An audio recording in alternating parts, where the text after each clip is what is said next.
Alors, coach, où est-ce que vous en êtes actuellement avec cette étape de présélection? Ouais, je pense que là, on est à la quatrième étape. Je pense qu'on a à faire déjà 3 regroupements. Donc, qui consiste à avoir tout le groupe de joueurs qu'on avait vu dans le Sénégal. Nous, on a eu la chance de superviser beaucoup de joueurs.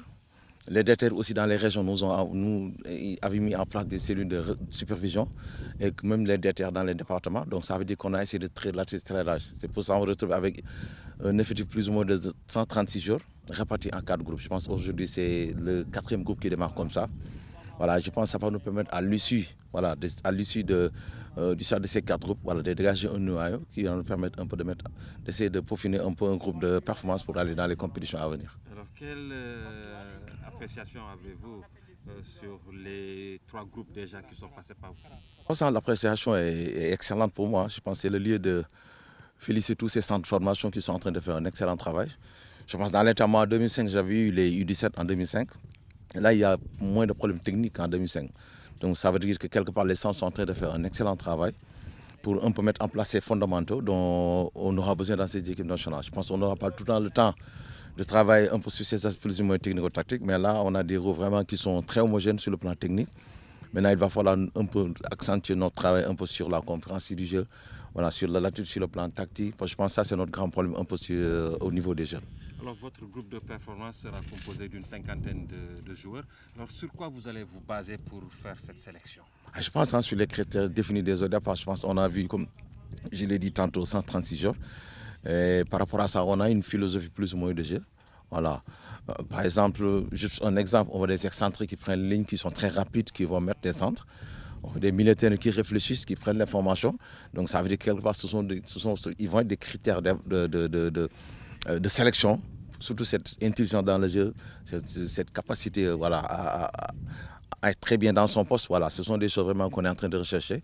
Et voilà, ils sont là, on est en train de retrouver, on est en train de ça consiste une fois à faire des tests, mais aussi à une matin à faire des entraînements pour leur montrer nous comment on veut qu'on joue. Parce que c'est important qu'ils sachent nous comment on veut jouer. Et là, ça va leur permettre de s'adapter. Et puis nous, ça va nous permettre de montrer les jeux qui sont intelligents et peut-être qui sont moins intelligents. Alors, nous savons qu'avec les U17, il y a cette épreuve de test d'IRM. Est-ce que vous avez pris en compte cela? Oui, c'est le grand problème. Je pense que c'est pour ça qu'on veut cette base de 50 jours. Hein. Je pense que si on a une base de 50 jours, on peut aller en compétition avec 50 jours. Mais je pense qu'on espère qu'à l'issue du test période de ces 50, on aura de 25. C'est pour ça qu'on a les 50 qui vont être pris. Déjà, on les prend sur des critères de jeunes parce que je pense que c'est bon d'apprécier un peu le visage des jeunes pour voir s'il est âgé ou pas âgé. On peut se tromper parce que les gens du Sud, des fois, par exemple, ils peuvent paraître grands, alors ils ne le sont pas. Donc c'est pour ça là, on va essayer de miser un peu plus sur cet aspect. Deuxièmement, les 50 prix sont classifiés de niveau 1 à niveau 4. Le jour niveau 1, niveau 2. Si le niveau 1 est pris, je pense que le niveau 2 est là. C'est pour ça que c'est important qu'on les montre comment on veut jouer. Comme ça, on n'aura pas de temps à perdre si on sera éliminé dans les tests IRM.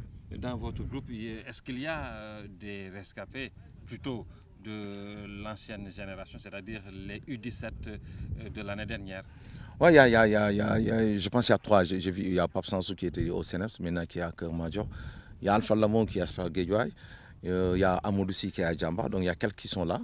Et Mio aussi, il y a les U15 qui étaient avec Bafay au tournoi en Guinée. Il faut en Guinée. Je pense que c'était l'objectif de mon voyage avec cette U15, c'était pour permettre de mettre ce pont qui puisse exister un peu entre les différentes sélections. Et je pense que ce sont des jeunes joueurs, c'est des 2007. Ça veut dire quelque part, si 2006 est pris, on a des 2007 qui vont être prêts vraiment à défendre voilà, nos couleurs. Alors quel est l'objectif final? Mais c'est d'aller en Coupe du Monde. Hein. Je pense que le Sénégal est détenteur de la Coupe IFOA. Je pense que nous, on ne peut pas avoir exécuté moins. C'est dans la Coupe d'Afrique, c'est dans la Coupe du Monde. Et ça passe un peu, encore une fois, par ce tournoi qu'on va jouer au mois de juin.